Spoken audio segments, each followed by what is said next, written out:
Buenas tardes, bienvenidos al Congreso Internacional de Oncología. La ponencia del día de hoy está a cargo del Dr. Junior Morel y es titulada Sarcoma asociado al punto de inyección en gatos. Por favor, les recordamos que la ponencia va a durar 1 hora, en la cual no pueden prender los micros y de preferencia, por favor, las preguntas serán respondidas al final de la ponencia a través del chat. Bienvenido, doctor. La presentación del doctor incluye su experiencia en la oncología veterinaria con más de 5 años de experiencia en el cuidado y tratamiento de animales con cáncer. Ha sido responsable del servicio de oncología en MedVet, fundador de OncoVet, que brinda atención oncológica a más de 30 clínicas a nivel nacional e internacional, y docente en la Universidad Nacional Pedro Enrique Ureña. Su formación incluye un posgrado y diversos diplomados en oncología veterinaria en reconocidas instituciones en Latinoamérica. Buenas noches, muchas gracias. Si me pueden confirmar si se escucha bien el audio.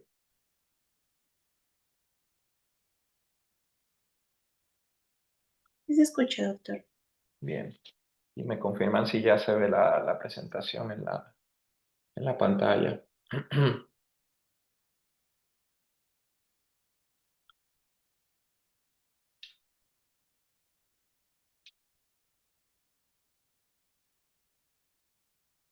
Sí se puede ver. Perfecto. Bueno, muchísimas gracias a toda la institución por la invitación y a todos y cada uno de ustedes que están aquí dándose cita en esta noche de un lunes, que yo sé que muchos de ustedes salen de sus actividades del día y tomarse un tiempo para venir y aprender un poco sobre esta especialidad tan linda. Realmente merece un aplauso para cada uno de ustedes y bueno. Cualquier cosa que vean que estoy como un poco apagado es porque tengo fiebre. Le pido disculpas de antemano. Y nada, vamos a hablar un poquito sobre el sarcoma asociado al punto de inyección en gatos. Es una charla que es bastante extensa y la tuvimos que comprimir un poco para que pueda durar los 45 minutos. Entonces vamos a ver si nos da el tiempo y bueno, conversar sobre esta enfermedad que es uno de los tipos de cáncer que mayor dolor de cabeza nos puede dar cuando tratamos a un gatito con ella. Entonces, vamos a iniciar con una pequeña introducción sobre lo que son los sarcomas de aplicación o sarcomas asociados al punto de inyección. Estos son tumores que generalmente son inducidos por medicamentos inyectados. Generalmente nosotros aplicamos estos medicamentos por vía subcutánea. Antes se conocía como sarcoma postvacunal porque se evidenció que este tipo de tumor, la presentación era más presente asociado luego de la inyección postvacunal y vamos a hablar un poquito en detalle sobre ello, pero ya lo conocemos como sarcoma post-inyección porque no solamente las vacunas generan este tipo de sarcoma. Generalmente, hace aproximadamente unos 40, 50 años se empezó a evidenciar el aumento de la incidencia de este tipo de enfermedad y fue por varias razones. Las vacunas se atribuyó debido a que antes se utilizaban vacunas con virus vivos modificados y estas vacunas se han convertido a virus muertos. También en la vacuna se utiliza un excipiente o un adyuvante que es a base de aluminio y también se encuentra en evidencia cuando se desarrollan este tipo de sarcoma. Y la vacuna contra el virus de la leucemia también es un agente que puede aumentar el riesgo. Algo que nosotros necesitamos saber es la incidencia. Se habla de que aproximadamente 1 a 10 gatos de cada 10.000 mascotas que se aplique una vacuna o una inyección puede desarrollar este tipo de tumor. Generalmente, en gaticos que son jóvenes pueden presentar este tipo de condición. Lo que más vemos son pacientes que tengan una edad entre 6 y 7 años, aunque podemos verlo generalmente en pacientes ya de edad mucho más avanzada. Pero la edad de presentación aproximada es aproximadamente entre los 6 y los 7 años. nosotros tenemos un riesgo que mientras más aplicamos inyecciones o vacunas, aumenta ese riesgo. Se habla de que luego de una vacuna aumenta el porcentaje de riesgo en un 50%, a partir de dos vacunas de un 127% y a partir de cuatro vacunas de un 175% aproximadamente. Y eso es el riesgo, no de que si le va a dar, vamos a potencializar en ese porcentaje como tal. La mayoría de los sarcomas nosotros lo vamos a asociar a lo que son las vacunas polivalentes, la vacuna antirrábica y la vacuna que se conoce como leucemia, como ya había comentado. Pero ya se sabe que otros medicamentos como son la dexametasona, la prednisolona, la amoxicilina, la penicilina o incluso la aplicación de solución salina por vía subcutánea puede generar el desarrollo de los sarcomas post-inyección. Hay algunos casos documentados también por la aplicación de los microchips, donde se desarrolla este tipo de tumor en la zona de aplicación del microchip. Se sabe actualmente que esto se genera un proceso inflamatorio, o bueno, que un proceso inflamatorio tiene una relación directa con el desarrollo del sarcoma por la biología molecular. Hay muchos tumores que se sabe o es bien sabido que por el tema de la inflamación crónica se pueden desarrollar algunos tumores. En el caso de los sarcomas asociados al punto de inyección, también es así. Por ejemplo, creo que hablaron ya de mastocitomas, si no han hablado, muchos de los pacientes tienen una relación elevada de ser pacientes que han sufrido de procesos dermatológicos en el transcurso de su vida y esos pacientes con el proceso de inflamación crónica en la piel, esos cambios que se dan en el tejido, pueden haber mutaciones y procesos de carcinogénesis a nivel celular y se puede desarrollar el tumor. Entonces, con relación al sarcoma post-inyección, se habla de que material de sutura, traumas previos, el tema de los microchips, los implantes que se puedan colocar en un paciente que haya tenido algún tipo de fractura, en cuerpos extraños. Esto puede predisponer a la tumorogénesis, como había comentado, y entonces haber un exceso de lo que son los fibroblastos, que son una célula normal en el cuerpo, pero estos fibroblastos pueden tener como tal mutaciones y transformarse en una célula del cáncer o una célula maligna. Nosotros como necesitamos hacer un diagnóstico precoz porque aquí es donde nosotros vamos a tener o el paciente va a tener el mayor beneficio clínico y el mayor tiempo libre de enfermedad y la mayor sobrevida. Siempre que encontremos una lesión, que lo vamos a hablar un poquito más en detalle, debemos de encontrarla mientras más pequeño, mucho mejor, porque en el caso del sarcoma asociado al punto de inyección, cuando hablemos del tratamiento, necesitamos hacer un tratamiento de una cirugía bastante amplia. Aunque nosotros hagamos una buena cirugía en el tratamiento, la recidiva puede ocurrir aproximadamente en un 28 a un 45% de los casos. Aunque tomemos todo el margen, que ese reporte nos llegue, que es un fibrosarcoma, que fue retirado con buenos márgenes, inclusive que no queden remanente celular, puede haber hasta un 45% de recidiva. Entonces realmente es un tumor que es muy difícil de controlar en muchos de los casos y hay que hacer una buena cirugía y encontrar las lesiones bien pequeñas para tener un mejor pronóstico. Tiene una baja tasa de metástasis, aproximadamente entre un 10 y un 25%. Metástasis que nosotros conocemos cuando esa célula puede tener la capacidad de invadir y diseminarse a otros tejidos. Lo que sí es importante es que tiene una alta infiltración local, como le había comentado. Entonces, nosotros llegamos y tenemos un pacientico que nos llega a consulta. Generalmente esta consulta va a incluir que llega por tener una masa cutánea o subcutánea, que puede ser de distintos tamaños, tener diferentes formas, puede o no tener un crecimiento rápido, generalmente luego de recibir algún tipo de inyección. Y la ubicación habitual donde nosotros la vamos a visualizar, no sé si se ve el cursor, es en la zona interescapular y en la torácica lateral, como podemos evidenciar.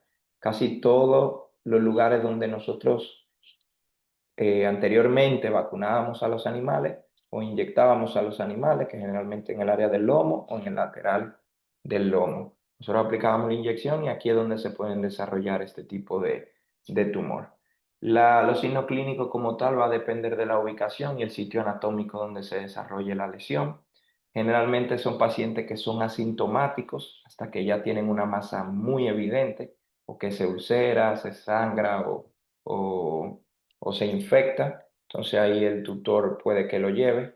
Muchas veces nosotros encontramos las lesiones cuando traen al paciente a sus vacunas, que uno le hace su evaluación física y puede encontrar las lesiones pequeñas o ya de un tamaño relativamente importante. Puede haber dolor cuando ya la masa esté infiltrando a nivel local que afecte las terminaciones nerviosas y parte del músculo. Entonces ahí puede haber presencia de dolor en esos casos y puede haber tos o dificultad respiratoria cuando ya hay una metástasis a distancia, por ejemplo, en el parénquima pulmonar, que no es tan común, pero necesitamos tener en cuenta todos los signos clínicos y el estadio clínico para saber exactamente qué es lo que puede presentarse. Pero en líneas generales, un pacientico que tiene una lesión te va a llegar, el tutor va a traerlo a consulta porque presenta una masa, ya sea a nivel cutáneo o subcutáneo.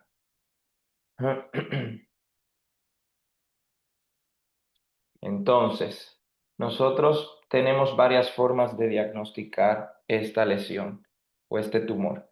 Va a llegar el paciente con la lesión, nosotros vamos a proceder a hacer una citología, una biopsia que puede ser por biopsia incisional o biopsia excisional y nosotros vamos a tener este tipo de criterio. Realmente nosotros vamos a determinar por historia clínica, signo clínico, examen físico, pero el sarcoma, el diagnóstico final va a ser a través de las pruebas complementarias como lo que son la citología y la histopatología. Nosotros vamos a ver células mesenquimales, ya que este es un sarcoma. Vamos a ver este tipo de células que son básicamente fibroblastos. Generalmente no exfolian tantas células que podemos ver una o dos células por campo. En algunos casos, cuando es un tumor con una alta proliferación celular, podemos tener varias células en un mismo campo y eso nos puede intuir de que sea un sarcoma. Se debe considerar algunas diferencias entre lo que es los distintos sarcomas. Generalmente los que son de inyección van a tener un 51% de componente inflamatorio y pueden haber grandes áreas de necrosis, mientras que en los demás tipos de sarcoma puede haber un 15% de células inflamatorias. Esto realmente es algo que el patólogo no va a reportar en citología o en histopatología. Si tienen un laboratorio o un patólogo de confianza, pueden enviar las muestras, pero pueden utilizar la citología ustedes mismos, realizarla y luego mandárselo al patólogo para que así vayan aprendiendo y entrenando el ojo para tener esos diferenciales y ya luego con el diagnóstico confirmado, entonces se va adquiriendo experiencia. Generalmente, como había comentado, no exfolia muy bien. Muchas veces hay en algunos casos que sí exfolia bastante bien, pero básicamente lo que nosotros vamos a tener es este tipo de celularidad. Esto es la patología ya, un corte histológico.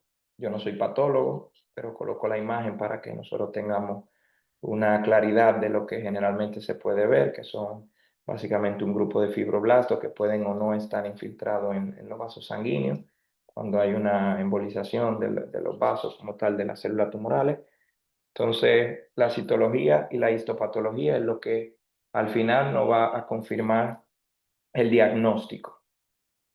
Entonces, algo que hacemos cuando tenemos ya un diagnóstico de citología o de histopatología y que tenemos que es un fibrosarcoma, nosotros para poder planificar esa cirugía cuando tenemos tumores de un gran tamaño, vamos a realizar tomografías para poder planificar el procedimiento quirúrgico. Si nosotros vemos acá, tenemos un tumor en la piel que esto es lo que vemos por fuera, lo que sentimos por fuera, Pero miren cómo la tomografía, cómo el tumor está infiltrando ya la cavidad abdominal. Esta es otra vista, otro corte del mismo paciente. Y si se fijan aquí en una reconstrucción, miren cómo se ve el tumor que está infiltrando y posiblemente en contacto con el riñón de la zona. Entonces, esto es una cirugía que nosotros tenemos que planificar muy bien, porque aquí vamos a tener que llevarnos varias costillas, la pared costal abdominal, posiblemente haya que llevarse a hacer una nefrectomía para poder tener unos buenos márgenes. Y teniendo en cuenta esto, hay que hacerle la salvedad que aunque hagamos este tipo de cirugía, hasta un 45% de los casos puede tener una recidiva. Y en este caso, como es este paciente, con el tamaño del tumor que tenemos y con la infiltración, lo más probable es que se tenga una recidiva de este paciente. La tomografía parte de nosotros realizarla y tener un planeamiento con relación a la cirugía. También nos informa si hay o no metástasis, ya sea a nivel torácico o a nivel abdominal. Muchas veces la ecografía y la radiografía del tórax tienen limitantes. La tomografía es una prueba mucho más específica, es mucho más costosa, pero si tenemos un tumor que realmente supera el tamaño, el diámetro que nosotros sospechamos, lo ideal es hacer la prueba de imagen, porque así podemos como tal planificar el procedimiento y el abordaje quirúrgico. Entonces hay diferentes formas de nosotros tratar a estos pacientes. Generalmente en oncología nosotros tenemos varios pilares. La cirugía es la piedra angular del tratamiento. Muchos de los pacientes que llegan a oncología van a pasar por un procedimiento quirúrgico. Algunos puede que necesiten quimioterapia o quimioterapia metronómica. Hay dos técnicas locales que se conocen como electroquimioterapia y la radioterapia. Entonces, muchas veces vamos a usar o a utilizar una o varias de las técnicas que proponemos. Realmente un abordaje temprano y multimodal de la enfermedad va a proporcionar los mejores resultados en términos de manejo de la enfermedad. La asociación entre tratamiento quirúrgico, radioterapia, quimioterapia, cuando se realiza adecuadamente, va a proporcionar un aumento en el intervalo libre de enfermedad y de la supervivencia global de estos pacientes. Debido a la alta tasa de recurrencia local, la cirugía agresiva es el tratamiento de elección, como le había comentado. La extirpación quirúrgica del tumor va a constituir en la fase más importante del tratamiento. Si nosotros logramos sacar esa masa por completo con buenos márgenes, y si es una lesión pequeña, lo más probable es que tengamos un buen pronóstico en ese paciente o un pronóstico mejor del que nosotros podemos tener. Pero aquí lo que yo quiero dejar dicho es que necesitamos conocer y tener un diagnóstico precoz. No, en mi país pasa mucho que llegan los pacientes a otro clínico y el veterinario por ignorancia, por desconocimiento, ve la masa y lo que informa es vamos a dejarla, vamos a ver qué pasa en el tiempo, si crece, entonces ahí le hacemos cosas. Entonces no podemos tener esa mentalidad, debemos de inmediatamente, si tenemos una lesión, que hay varios parámetros que le voy a explicar ahora. Si tenemos una lesión, lo ideal es tomar cartas sobre el asunto y manejarlo inmediatamente para no darle tiempo a que eso pueda dar problemas. Entonces, algo que necesitamos saber es que durante el primer procedimiento quirúrgico es donde nosotros vamos a tener las mejores oportunidades de poder tener un resultado satisfactorio. La planificación quirúrgica necesitamos hacerla, como le había comentado, con pruebas de imágenes para poder tratarlo. Generalmente los márgenes de seguridad que vamos a realizar en este tipo de sarcomas es de 3 hasta 5 centímetros. Y estamos hablando que 3 a 5 centímetros es un margen bastante amplio, teniendo en cuenta que es un gato, es un felino lo que vamos a manejar. Hablamos de 3 a 5 centímetros si tenemos un tumor de 1 centímetro, de 3 a 5 centímetros en toda la periferia del tumor, en todos los laterales.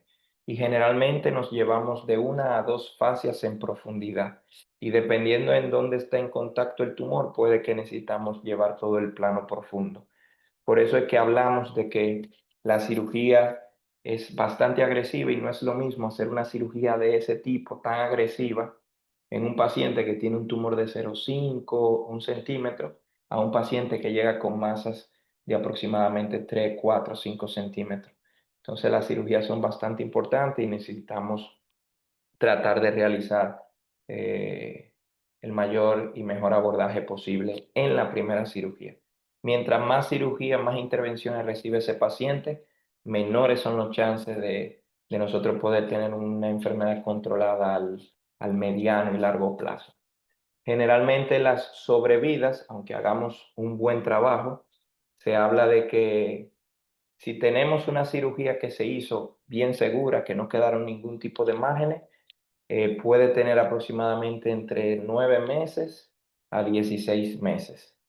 Generalmente estos pacientes, si no se hace el tratamiento, puede que la sobrevida sea de aproximadamente unos pocos meses, entre 1 a 3 meses, porque el tumor es bastante agresivo, crece bastante rápido y bueno, al final se debe de realizar la eutanasia humanitaria por complicaciones del proceso como tal.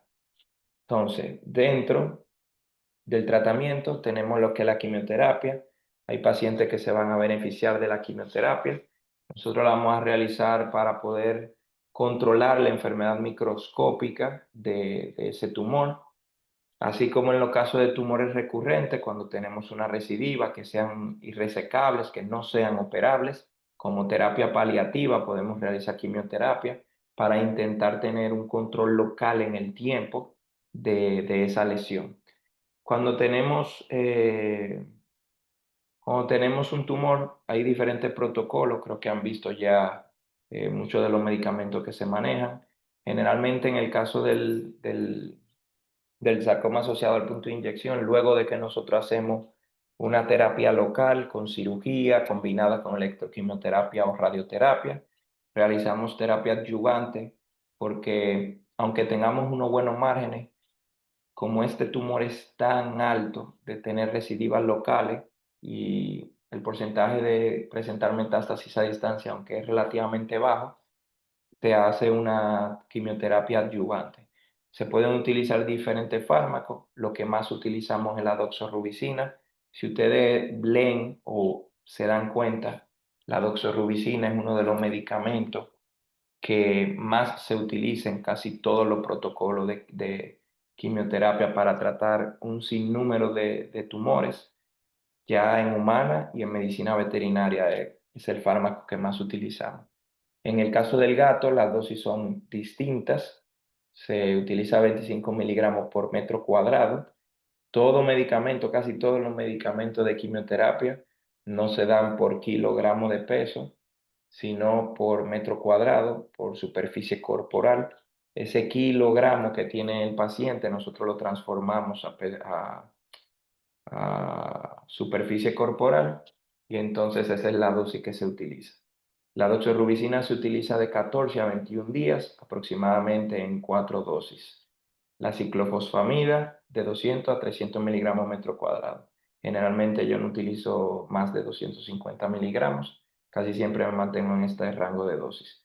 La doxorubicina, a diferencia del perro, que en el perro la doxorubicina es cardiotóxica, en el caso del gato es una droga nefrotóxica más que cardiotóxica.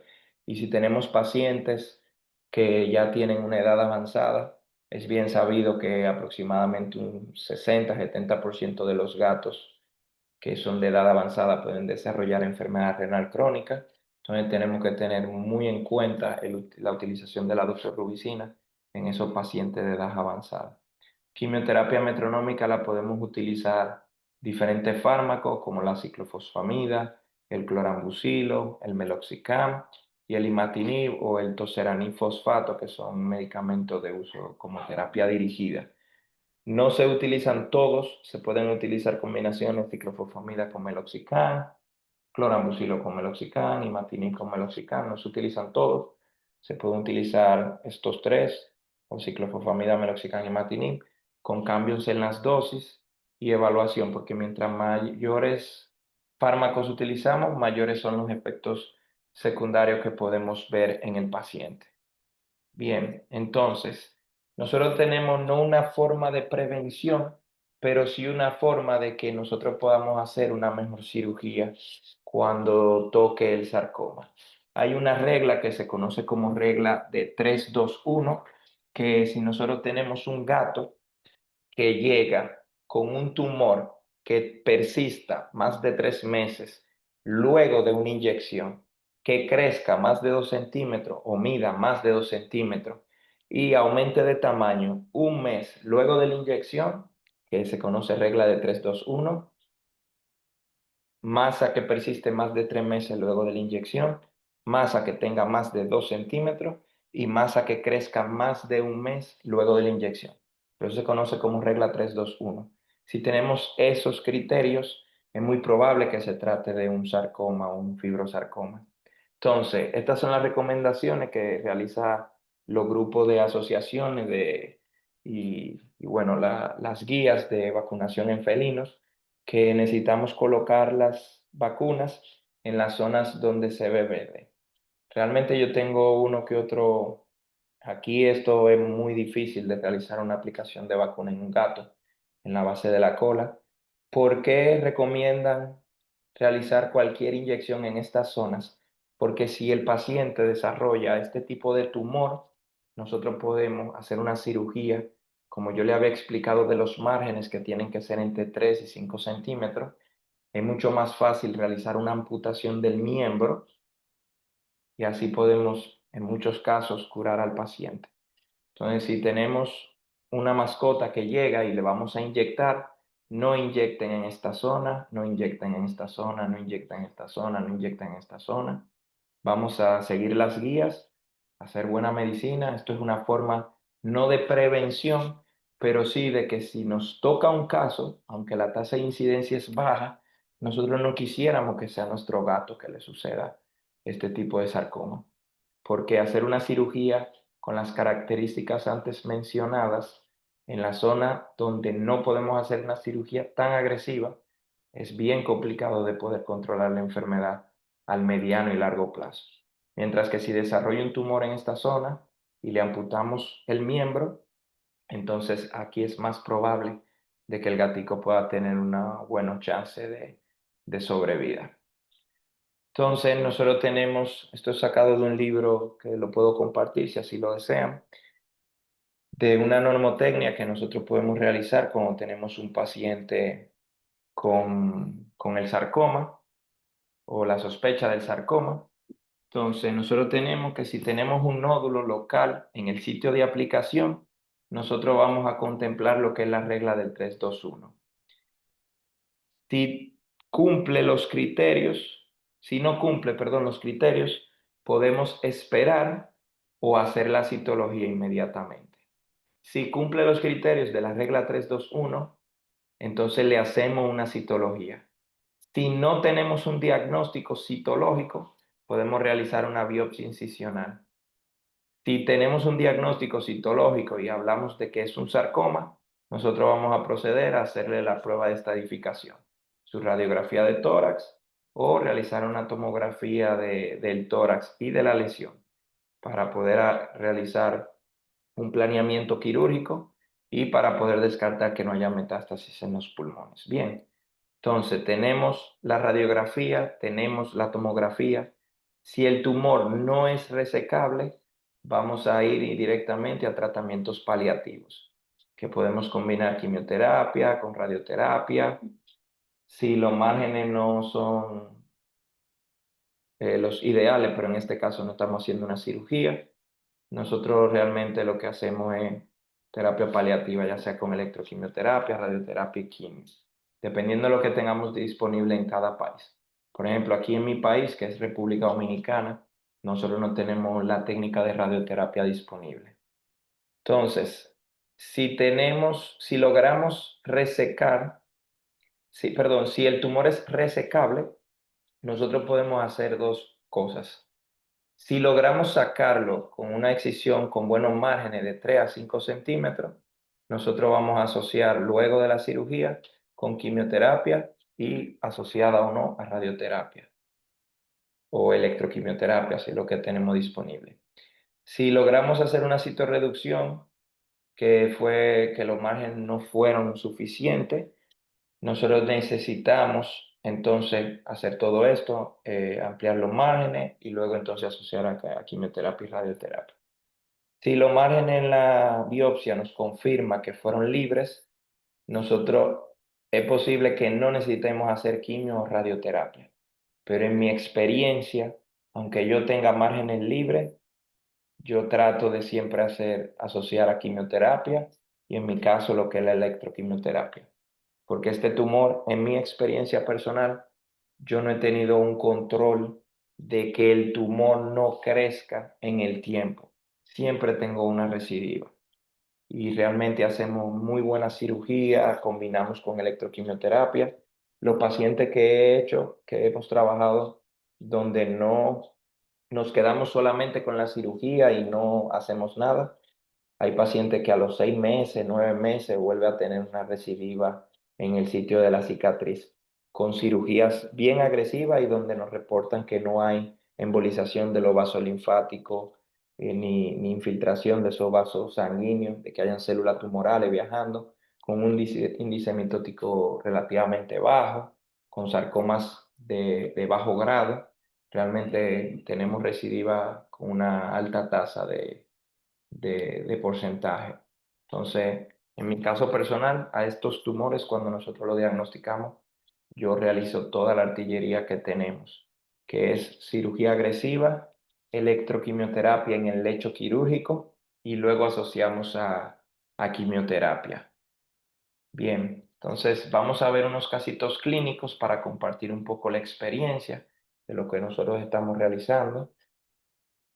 Tenemos el caso de Sabana, es una gatita persa de 14 años de edad, una hembra esterilizada. Ella se presentó por presentar una masa visible en la zona interescapular que tenía meses de evolución. Esta era la gatita de una colega que le habían visto la lesión, pero no habían hecho nada. Y bueno, un día que yo fui a hacer una consulta, la veo, la toco y ahí entonces veo la lesión y tuve el atrevimiento de empezar y revisarla, de evaluarla. Entonces a ella le hicimos una citología, la citología era concluyente con un sarcoma, esta era la lesión de ella, este fue el día de cirugía, nosotros procedimos a hacerle la cirugía, miren aquí cómo se ve el nodulito, pero miren acá cómo se ve, cómo se está extendiendo el tumor. Entonces en esta zona de aquí nosotros tenemos que tomar de 3 a 5 centímetros para cada lado, para este lado, para este lado, para este lado, para este lado. Tenemos que quitar la apófisis espinosa de toda la zona. Realmente es una cirugía bastante difícil o tediosa de realizar. Aquí está cuando sacamos todo. En este caso no sacamos las apófisis espinosas. Realizamos la cirugía con el mayor margen posible para poder realizar el cierre al final. Antes del cirujano realizar el cierre, se le hizo electroquimioterapia en el lecho quirúrgico. Así terminó la paciente en el cierre. Tengo un videíto de cómo terminó la técnica.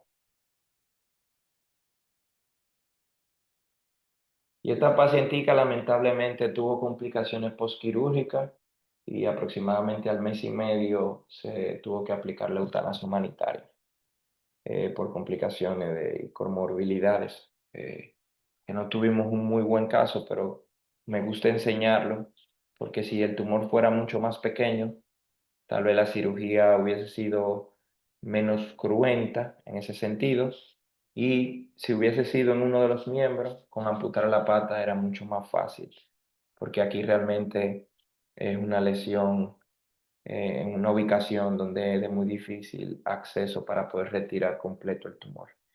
Este otro caso es un gatito que se llama Lexus, es un mestizo macho castrado de 9 años de edad. El 15 de mayo, él se presentó, 15 de mayo del 2024, eso fue el año pasado, este paciente, presentó una masa en zona torácica en el lateral del lado izquierdo. Fue operado en marzo del 2024 con diagnóstico de fibrosarcoma con márgenes comprometidos. Este gatico tiene la particularidad de que la propietaria es una persona extranjera, una rusa, y es bastante intensa y quiere mucho al gatito. y encontró la lesión de aproximadamente unos 0,5 centímetros. Y eso fue en marzo de 2024. A los 2 meses a mí me llega con el diagnóstico y con la lesión, con la recidiva, a solo 2 meses. Nosotros en junio de 2024 le realizamos una cirugía ampliando los márgenes y realizamos electroquimioterapia del lecho quirúrgico. En ese momento le comentamos a la tutora de hacer quimioterapia adyuvante, pero ella no autorizó realizar la quimio. En marzo del 2025, un año después de la primera cirugía, presentó una recidiva local. Miren aquí cómo se ve que ampliamos los márgenes. Esto es una herida de aproximadamente unos 9 centímetros en su totalidad. Y bueno, tuvo 2025 recidiva local. La dueña no aceptó hacer más nada por él y ahora mismo estamos haciendo básicamente tratamiento paliativo. Actualmente está en controles, ahora en octubre de 2025. Continúa con una buena calidad de vida y la recidiva va creciendo lentamente con el tratamiento paliativo que estamos realizando. Estamos hablando de que tiene un tiempo de sobrevida aproximadamente de unos 19 meses, un año y medio aproximadamente. Los tiempos libres de enfermedad y la tasa y los tiempos de sobrevida generalmente no superan tanto al año. Con radioterapia puede ser que dure más o menos un año y medio. Y lo interesante de este caso, o bueno, no lo interesante, la suerte que ha tenido Lexus, perdón, es que la lesión que presentaba era un tumorcito pequeño. E inclusive un tumor pequeñito que se amplió la cirugía, que se hizo electroquimioterapia, que aunque no se haya hecho quimioterapia, tal vez con quimio hubiera durado un poquito más en tener la recidiva, pero cuando ampliamos los márgenes, el patólogo nos reportó que no habían células tumorales en los márgenes de la lesión, sí en el foco de donde sacamos. Y bueno, igual tuvo una recidiva aproximadamente a los 10 meses de nosotros haber hecho la segunda intervención. Porque la primera intervención la realizaron en otro centro y a nosotros nos llegó con el resultado de la patología. Realmente Lexus es el paciente que más tiempo yo he tenido con este tipo de enfermedad, porque lamentablemente es un tumor bastante agresivo y los tiempos no son tan largos como en el caso de Lexus, que casi casi va a tener 2 años de sobrevida. Entonces nada, eso era todo lo que tenía para compartirles. Vamos a pasar a la sección de preguntas y así nosotros poder discutir, bueno, y responder cualquier duda que puedan tener. Aquí estos son mis contactos, este es mi número de teléfono para la persona que lo desee. Me puede escribir sin ningún problema, si desean los libros de oncología, al que le interese esta maravillosa especialidad. A total confianza puede escribirme y yo le envío todos los libros que yo entiendo que pueden ser para su provecho. Este es mi correo electrónico también. Y bueno, mi Instagram donde comparto casos y el día a día de lo que realizamos en consulta. Muchas gracias, doctor Morel. A los asistentes les recordamos, por favor, que si tienen alguna duda las pueden dejar en el chat.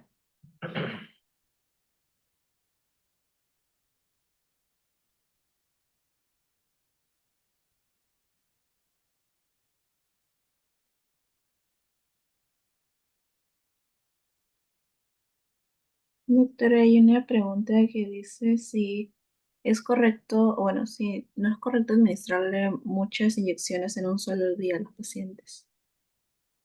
Depende. Realmente la incidencia es relativamente baja.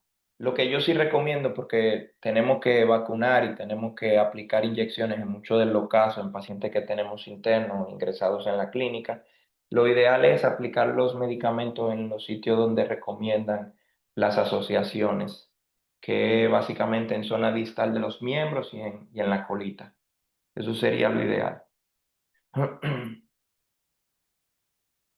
Gracias, doctor. La siguiente pregunta es, ¿en estos casos se tiene que realizar tomografía para poder hacer el plan quirúrgico o en qué casos lo recomienda?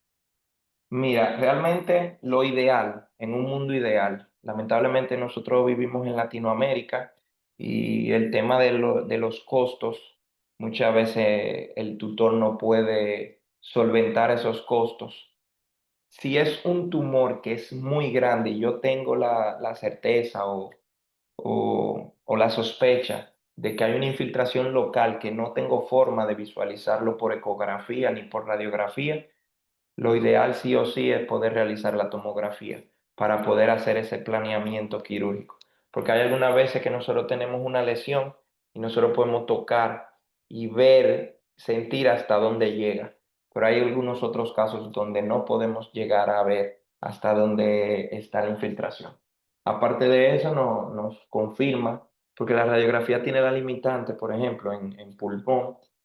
Tú puedes tener un muy buen equipo, un equipo potente, y lesiones por debajo de 5 milímetros, que son 0,5 centímetros, tú no las vas a ver en el pulmón. Y la tomografía te puede confirmar si hay o no lesiones o micrometástasis en la zona cercana al tumor.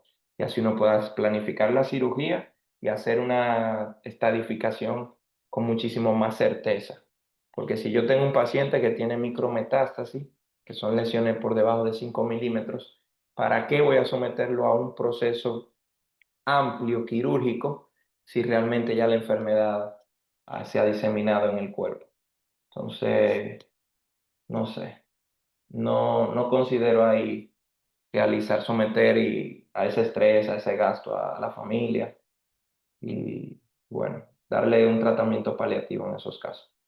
De ser posible, si se pueden y si están los recursos, lo ideal es hacer siempre la tomografía. Los pacientes oncológicos se debería de hacer una tomografía de cuerpo completo, pero tenemos la limitante del país donde estamos, que es Latinoamérica, y muchas personas muchas veces no tienen los recursos económicos.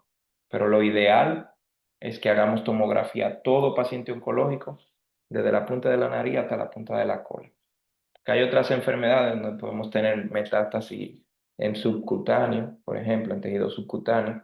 Un tumor muy común es el hemangiosarcoma, que puede haber metástasis en el tejido subcutáneo. Y la única forma de nosotros poder valorar esas metástasis es a través de la tomografía. Realmente, paciente oncológico debería de siempre hacerse una tomografía. La siguiente pregunta, doctor, es, tengo un caso, pero no puedo hacer la adjuvancia puesto que no, que tiene lesión renal al paciente. ¿Alguna otra recomendación? Sí, cuando yo tengo pacientes que tienen enfermedad renal, voy a tratar de utilizar drogas que no sean tan nefrotóxicas y realmente llevo de la mano a los pacientes con el nefrólogo. Hago las recomendaciones que él me recomienda como tal.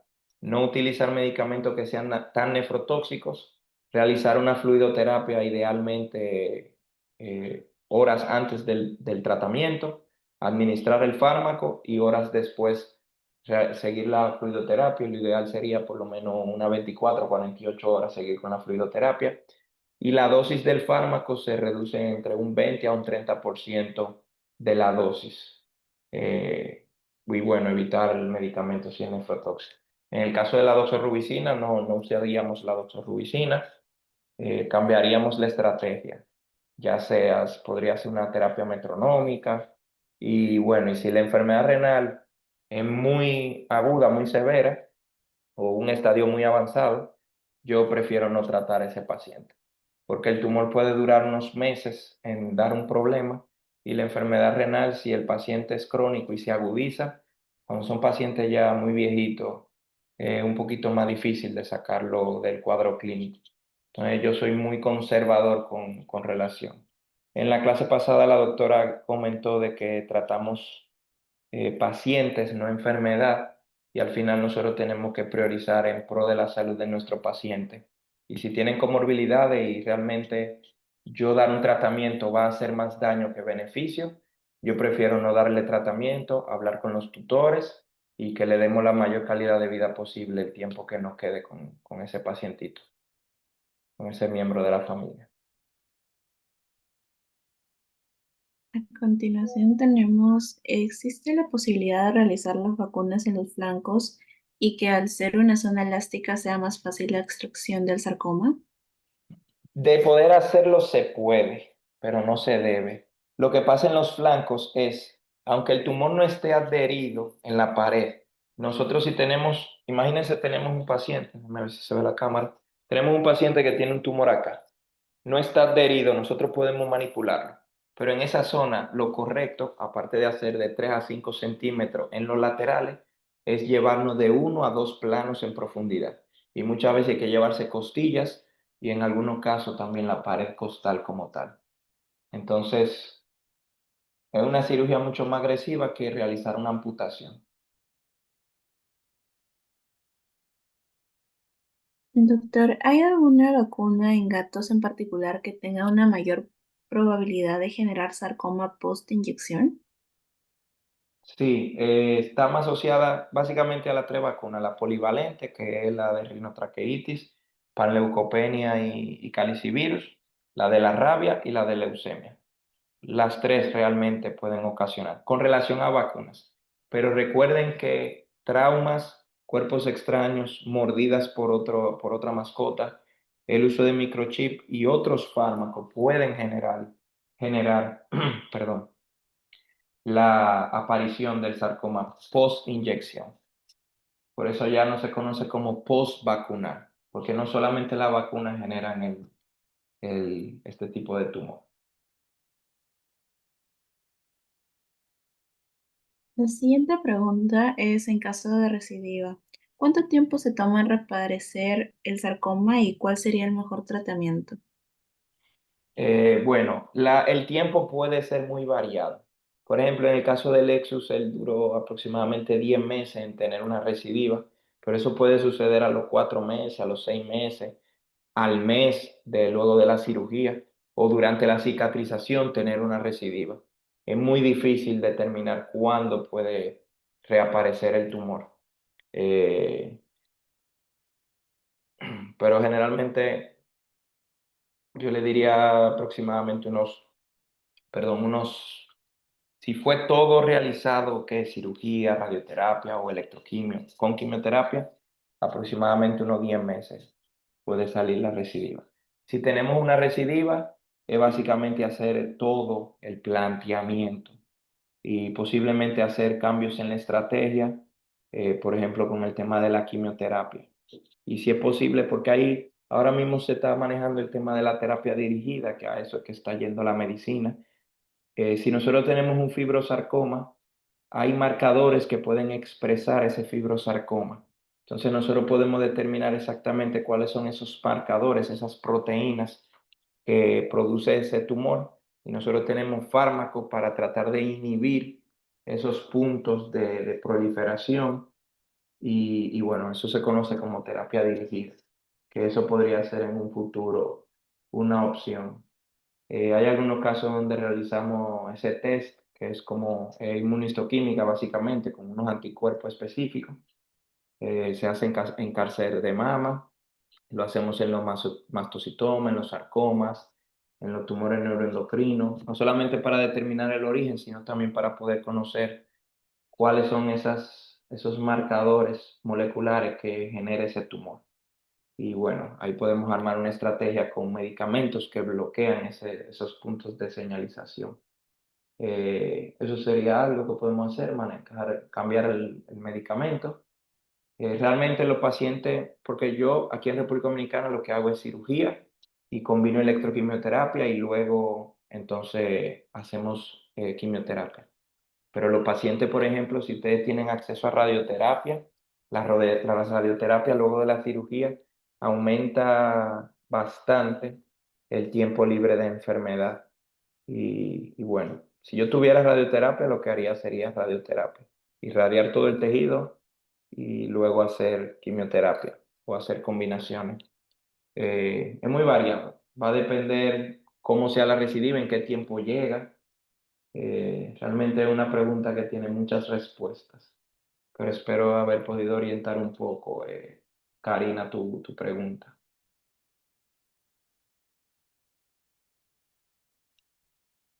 Creo que esas serían todas las preguntas. Muchas gracias, doctor Morel, por su ponencia. Ha sido muy interesante. Muchísimas gracias a ustedes por la invitación Y bueno, quedamos a la orden y un abrazo. Pasen feliz noche. Gracias, doctor. Gracias Recupérese a pronto. todos. Hasta luego. Gracias.